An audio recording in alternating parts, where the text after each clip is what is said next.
Chapter 3. If You're Looking for Your Mom. Louis Lubertazzi and Johnny Pugliese were best friends since the 7th grade.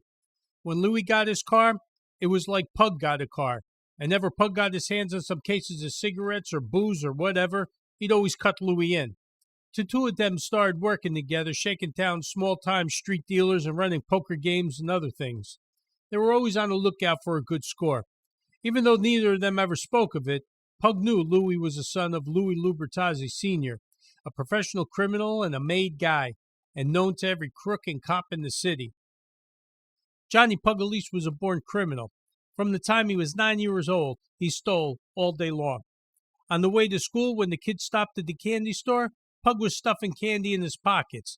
After school, he made rounds through the neighborhood. He stole anything, bats and balls. He stole a kite from two kids and their mother. The kids were flying the kite, and Pug asked the mother if he could try. So she tells her sons, "Let the little boy try." Pug gets the kite and he starts running. And by the time the kids and their mother figure out he ain't coming back, Pug's run out of the park and he's gone with the kite. Everything Pug did, and everywhere he went, he was looking for an angle on how to steal something. Pug didn't steal because he wanted to get something or needed to make a living. He stole because he liked stealing. He liked it the way other kids like playing sports or going to the beach. He practiced stealing. He talked about stealing. He followed crooks the way other kids followed baseball players. He knew what guys in the neighborhood belonged to which crew, and he knew where they hung out. Pug never thought about what he would do for a living when he grew up. He knew what he was going to do, what he was born to do, like there was no other option. Pug was going to be a crook. If Pug wasn't stealing, he was gambling. He'd invite kids from school over his house to play, and as soon as his mother went to go shopping, he set up a tabletop football game and the gambling began. He was a master at the game where you fold a piece of paper into a triangle for a football and score by sliding it across the table so that part of it hangs over the edge.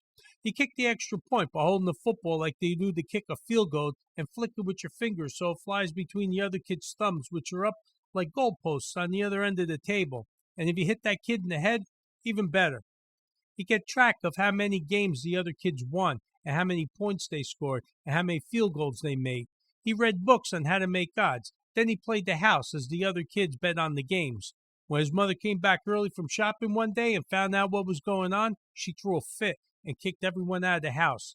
The next day at school, Pug shook down the kids who got kicked out before they paid up on their bets. That went on all through middle school, and by the time Pug was 13 years old, he was a total fucking degenerate. When Louis was in the 7th grade, he met Pug. One day, the principal comes into Louis's class and takes two boys to help unload candy from a delivery truck. The candy was being delivered to the school for the yearly chocolate drive. Well, Louis gets picked and follows the principal out to the hall where two boys from the 8th grade class were waiting. One of the two older boys was Pug. Louis, Pug, and two other boys followed the principal out to the delivery truck. The principal tells them to carry the boxes of chocolate from the truck into the main entrance of the school and stack them on the first floor storage room. He gives Louis a marble notebook and a pencil and tells him to hold the entrance door open for the other boys and count the boxes they bring into the school. The principal says, "I want to make sure the chocolate company doesn't short us any boxes." As soon as the principal leaves, Pug turns to the other boys and says, "Let's get started." He goes into the truck and comes out with the first box of chocolate and throws it into the bushes next to the stairs leading to the entrance. He checks that the box is out of sight. Then he goes back into the truck and gets another box and walks up the stairs. Before he walks through the door, he looks at Louis and says, "This here is 2 boxes, kid. Write that down. 2 boxes. Don't worry about it. I'll cut you in." Pug walked into the school with the box of chocolate and headed for the storage room, and Louis wrote down 2 boxes in the notebook. That was it, their first heist. That's how Louis met Pug when they were kids. Pug answered the phone in the kitchen of the apartment where he lived with his parents. "Jello." "Pug, it's Louis." "How are you, Louis? Hey, listen, if you're looking for your mother, she ain't here." "Funny," Louis said. "Listen, we should get together tomorrow early. What do you say?" "Yeah, what do you got?" "We'll talk later. Meet you at the coffee shop, 8 o'clock. "All right. Hold on here. In the morning? 8 in the morning?" "Yeah, 8 in the morning, you lazy prick," Louis jabbed at Pug. "I assume this is good." "Yeah, it's good." "All right. See you at 8. At 8 the next morning, Louis sat in the car out front the coffee shop. He had his arm outside the side window with a few fingers on the side view mirror. He watched the women passing by, and a couple of them made eye contact, and they always received a smile in return. He saw Pug walking towards him, and Louis whistled to get his attention. He had one of those whistles that was as loud as a siren and as quick as sharp as a knife. He took his hand off the side view mirror and motioned for Pug to come over to the car. When Pug got to the side of Louis's car, he ducked down to talk through the open side window. Louis motioned for Pug to get in the car. Pug opened the passenger side door.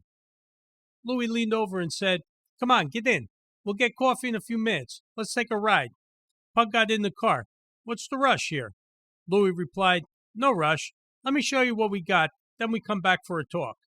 Louis pulled out into the street and headed for the auto repair shop. Louis started to fill Pug in. "For the last 2 weeks, I've been staking at this auto shop." Pug, "Auto parts? They're good. Easy to unload."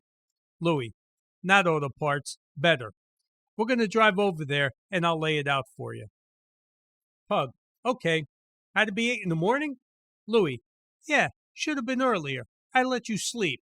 Pug, "I wasn't sleeping." Louis, "What then, jerking off?"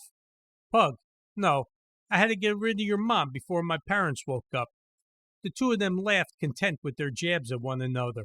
They drove to the auto repair shop with their arms hanging out the side windows, Louis holding the side view mirror with a few fingers.